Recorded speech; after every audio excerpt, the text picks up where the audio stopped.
Deep beneath the jagged, wind-scoured peaks of the Hormuz Mountains, something massive is breathing.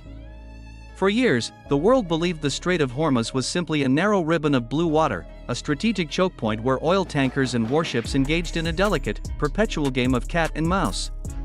The waterway has long been recognized as one of the most consequential maritime corridors on the planet, with roughly a fifth of the world's oil supply transiting its narrow passage every single day.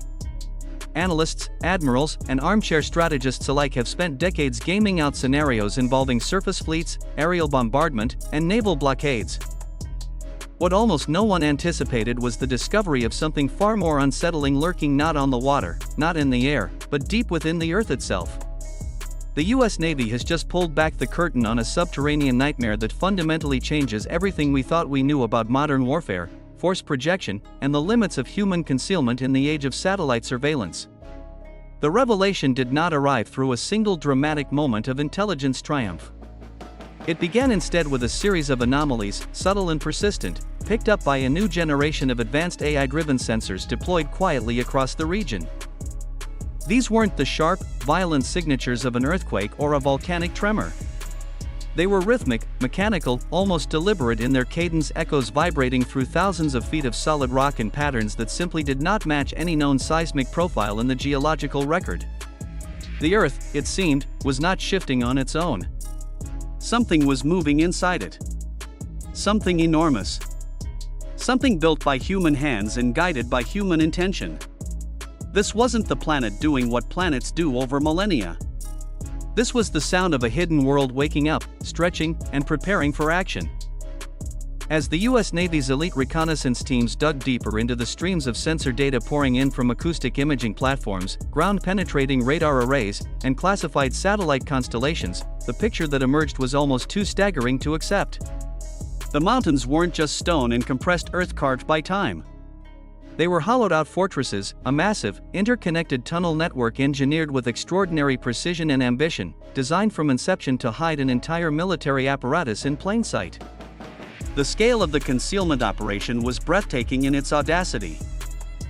Entire wings of the complex had been carved out of living rock using techniques borrowed from civil engineering megaprojects, with reinforced concrete lining the walls of chambers large enough to shelter aircraft, armored vehicles, and ballistic missile batteries. This discovery sent immediate shockwaves through the upper echelons of the Pentagon, triggering emergency briefings, rapid reassessment of regional threat postures, and ultimately a high-stakes missile strike operation that many senior defense analysts are calling the most daring and consequential military move in the region in decades. The implications reach far beyond the immediate tactical situation. They touch on questions of deterrence, of intelligence failure, of the long-term future of warfare itself in an era when adversaries have clearly concluded that the path to survivability runs not upward into the sky but downward into the bones of the earth. The detection was not accidental, nor was it the result of a lucky tip from a human intelligence source. The US Navy has been investing heavily for years in a new generation of AI-driven surveillance platforms capable of doing what no previous technology could accomplish with any reliability: seeing through the Earth. These systems deploy advanced acoustic imaging algorithms that analyze the way sound waves propagate differently through natural rock formations versus engineered underground spaces. Hollow chambers, reinforced concrete walls, ventilation shafts, and rail tunnels all produce distinctive acoustic signatures when struck by the right frequency of induced vibration. When these next-generation surveillance systems were trained on the Hormuz mountain range with sufficient sensitivity and duration to build a reliable baseline, the results were chilling in their clarity. What emerged from the data was not the irregular, chaotic interior profile of a natural mountain range. It was a sprawling concrete labyrinth, carved deliberately and methodically deep into the mountainside, complete with what appeared to be massive blast-rated doors at multiple access points and internal rail systems designed for the high-speed movement of heavy equipment. This is what insiders quickly began calling the Eagle 44 complex, a secret underground base of such vast scale that it could house fighter jets in hardened shelters, squadrons of long-range drones in pressurized hangars, and batteries of ballistic missiles in deep, shock-isolated launch bays hundreds of feet below the surface of the Earth. The scale is almost impossible to wrap the mind around without dwelling on it carefully. Imagine a fully operational military airbase where jets do not sit exposed on a sun-baked runway waiting for a satellite to photograph them or a cruise missile to find them, but instead taxi through miles of reinforced tunnels, their engines echoing off polished concrete walls, before emerging through carefully concealed apertures in a mountain face to launch their payloads into a sky their enemies assumed was uncontested. It is a fortress doctrine taken to its most extreme logical conclusion, a philosophy of military survival built on the premise that if you cannot be seen, you cannot be destroyed. The designers of this complex had clearly studied every historical example of aerial bombardment and surface strike campaigns and drawn a single, stark lesson from them all: get underground, go deep, and stay there until the moment of maximum effect. But even more alarming than the existence of this underground city was the nature of the activity being detected within it. Sensors were picking up the movement of heavy machinery, the kind of low-frequency vibration signature consistent with large transporter vehicles or rail-mounted launch platforms being repositioned. Heat signatures consistent with missile propellant systems being brought to operational readiness were blooming faintly through hundreds of feet of rock, detectable only because the AI systems processing the data were looking for precisely these thermal anomalies with a sensitivity no human analyst could sustain over extended periods. This was not a dusty storage facility that had been mothballed during previous periods of diplomatic engagement. It was an active, operational military installation, functioning at high tempo, and it was preparing for something. The realization that what had been dismissed as degraded and neutralized military infrastructure was in fact a living, breathing, fully capable underground arsenal changed the entire strategic calculus of the region overnight. The controversy that followed the internal revelation of this discovery was immediate and heated. Accusations began surfacing within classified channels about the degree to which the broader public, and indeed certain branches of the government itself, had been kept in the dark about the true state of the threat. 4 months preceding this discovery, high-ranking officials had been delivering public assessments that characterized the regional threat as substantially diminished, the adversary's military as essentially broken and incapable of mounting a serious offensive operation. The message to the public and to allied governments had been one of cautious optimism, of a threat contained and a mission approaching completion. But the Navy's own intelligence reports, the ones that never made it into press briefings or congressional testimony, told a profoundly different story. They described a resilient, adaptive military force that had used periods of apparent quietude not to rebuild on the surface where it could be observed and targeted, but to consolidate and expand underground where observation was extraordinarily difficult and targeting was geometrically more complex. The internal assessments estimated that the adversary had quietly regained operational access to nearly 90% of its underground military facilities, a figure so dramatically at odds with the public narrative that it amounted to a wholesale intelligence failure of the first order, or worse, a deliberate campaign of strategic deception aimed at lulling observers into complacency. While the story being broadcast on the evening news remained one of hard-won victory and fading threat, the reality unfolding beneath the mountains was one of 30 out of 33 key missile sites along the coast having been quietly, methodically brought back to full operational status. This gap between public narrative and classified reality was not merely a bureaucratic embarrassment. It represented a massive failure of honest risk communication that left decision-makers across allied governments operating on fundamentally false assumptions. Rumors began circulating in the corridors of certain Washington institutions that particular figures with a strong interest in maintaining a fragile diplomatic equilibrium had been actively downplaying intelligence assessments that threatened to disrupt that equilibrium, prioritizing the appearance of peace over the reality of an accelerating underground military buildup. But secrets of this magnitude are inherently unstable. A mountain can only keep its secrets for so long before the physics of what is happening inside it begin to leak outward in ways that sufficiently sensitive instruments can detect and interpret. The tipping point came when the U.S. Navy's Fifth Fleet began detecting what analysts took to calling ghost launchers, mobile missile platforms that would appear on sensor networks for brief, unpredictable windows of time, firing positions that materialized from within the mountain network, discharged their payloads, and then vanished back into the deep dark before any counterstrike authorization process could be completed. What makes these mobile underground missile systems so uniquely terrifying from a defensive standpoint is precisely their refusal to behave like any previously encountered threat. These are not fixed silos whose coordinates can be cataloged by surveillance satellites, shared across alliance networks, and preloaded into cruise missile targeting databases. The missiles are mounted on rail cars that move through the mountain's internal transport network with a speed and unpredictability that makes traditional targeting methods nearly useless. A launch occurs, a missile emerges from a concealed aperture in what appears to be unremarkable rock face, and within minutes the rail car that carried it has traveled miles through the tunnel network to a completely different location. The aperture has been sealed, and there is nothing for a retaliatory strike to find except empty mountain. This cat-and-mouse dynamic reached a critical breaking point during the operation the Navy internally designated Project Freedom, a high-stakes naval escort mission designed to guarantee the safe passage of commercial oil tankers through the strait during a period of sharply elevated tension. As U.S. destroyers including the USS Truxtun and the USS Rafael Peralta moved into their escort positions in the narrow waters of the strait, the mountains surrounding them seemed to come alive in ways that the fleet's sensor operators found deeply unsettling.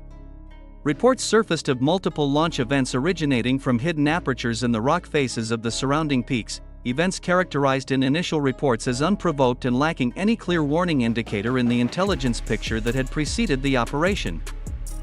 The U.S. Navy found itself confronting a scenario that its planners had theorized but never fully gamed out in the real operational environment, fighting an adversary whose launch platforms existed on radar and sensor screens as fleeting, moving signatures but had no fixed surface presence that conventional strike packages could reach and destroy.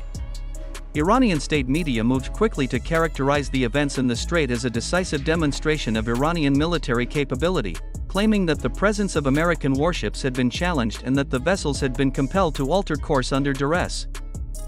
The U.S. Navy issued flat, categorical denials of these characterizations, describing the state media reports as fabrications designed for domestic and regional political consumption. But the underlying tension was undeniable to anyone with access to the actual operational reporting, and the diplomatic tools that had historically been used to manage and contain confrontations in the strait were clearly insufficient for a situation of this complexity and lethality. The decision to move from containment to decisive action was not made lightly or quickly, but once made it was executed with the full weight of the Navy's most sophisticated offensive capabilities. The operation that followed was, by any reasonable assessment, a masterclass in the application of surgical destructive force against a target set that had been specifically designed to defeat conventional strike approaches. The planners understood from the outset that lobbing munitions at mountain faces would accomplish nothing of lasting value. The complex was too deep, too reinforced, and too dispersed for any strike approach that confined itself to surface or near-surface effects. The solution was to go not for the weapons themselves, buried deep and beyond the reach of most available munitions, but for the infrastructure that gave those weapons their operational utility, the tunnel entrances, the ventilation shafts that kept the underground city breathable, the power conduits, and the rail line access points that allowed the mobile launchers to maneuver and emerge. Using specialized bunker-buster munitions engineered to penetrate significant depths of rock and reinforced concrete before detonating, combined with AI-targeted cruise missiles programmed to strike with precision that earlier generations of guided weapons could never have achieved, the Navy launched a coordinated, multi-axis strike package against the critical nodes of the Hormuz tunnel network. The goal was not the fantasy of destroying every missile in the complex. It was the more achievable and strategically durable objective of collapsing the exits, sealing the ventilation systems, and making the underground arsenal a permanent prisoner of its own fortress.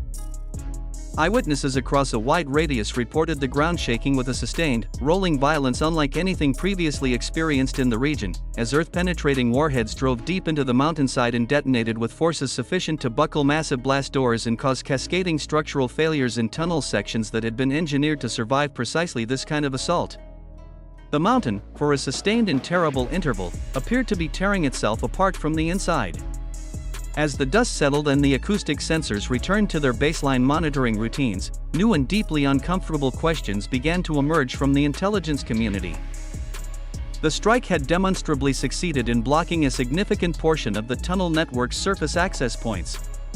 But the most sensitive portions of the complex, the command and control centers buried at the deepest levels, the storage facilities believed to contain the most capable and potentially most dangerous weapons systems, remained uncertain in their status.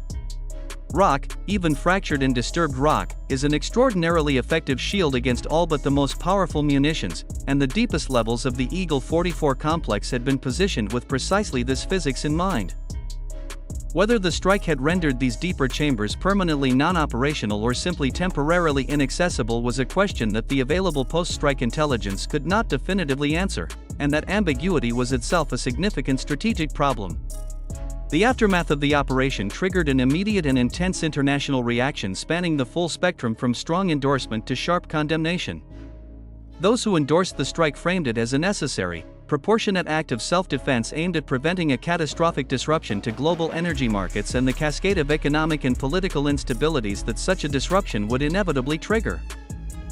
Those who condemned it warned that the operation had not neutralized a threat so much as transformed its character, converting a containable military standoff into an open-ended confrontation with an adversary that now had powerful domestic and regional political incentives to demonstrate that its underground capabilities remained viable and lethal. Among the more disturbing revelations that emerged from the post-strike exploitation of recovered debris was evidence suggesting that certain components of the underground complex incorporated technology that had no plausible origin in indigenous development programs. Pieces of advanced drone technology recovered from the rubble were assessed by analysts as reflecting capabilities and manufacturing techniques that should not have been present in that part of the world at this stage of regional military development. The implication was deeply troubling. The Hormuz Tunnel Network may not have been a purely national project but rather a collaborative effort drawing on technical contributions and possibly direct support from one or more external actors with both the capability and the motivation to help build an underground fortress capable of threatening global commerce and regional stability. If true, this transformed the strategic picture from a bilateral problem into something considerably more complex and dangerous, with ramifications extending far beyond the immediate geography of the strait. The broader significance of the Eagle 44 discovery, of the missile city's concept it embodies, and of the strike operation that followed it, lies in what it reveals about the direction of military competition in the coming decades. Underground warfare, not guerrilla warfare, not cyber warfare, not even the well-understood domain of submarine warfare, but the systematic placement of entire offensive military arsenals beneath the surface of the earth in hardened, mobile, networked complexes, represents a qualitative shift in the character of armed conflict that existing doctrines, technologies, and institutional frameworks are poorly equipped to address. The ground we have long treated as a passive backdrop to the dramas of surface warfare is becoming a battlefield in its own right, and the nations that understand this earliest and invest most deeply in both the offensive and defensive dimensions of underground military competition will hold asymmetric advantages whose full implications are only beginning to be understood. As the Navy's monitoring assets continued their around-the-clock surveillance of the Hormuz Range in the weeks following the strike, the analysts watching the sensor feeds noted something that defied the logic of a successful containment operation: the breathing had not stopped. The rhythmic, mechanical echoes emanating from within the mountain were diminished, certainly, but they had not fallen silent. There were indications, tentative but persistent enough to command serious analytical attention, that the complex extended to levels deeper than any of the pre-strike intelligence assessments had identified.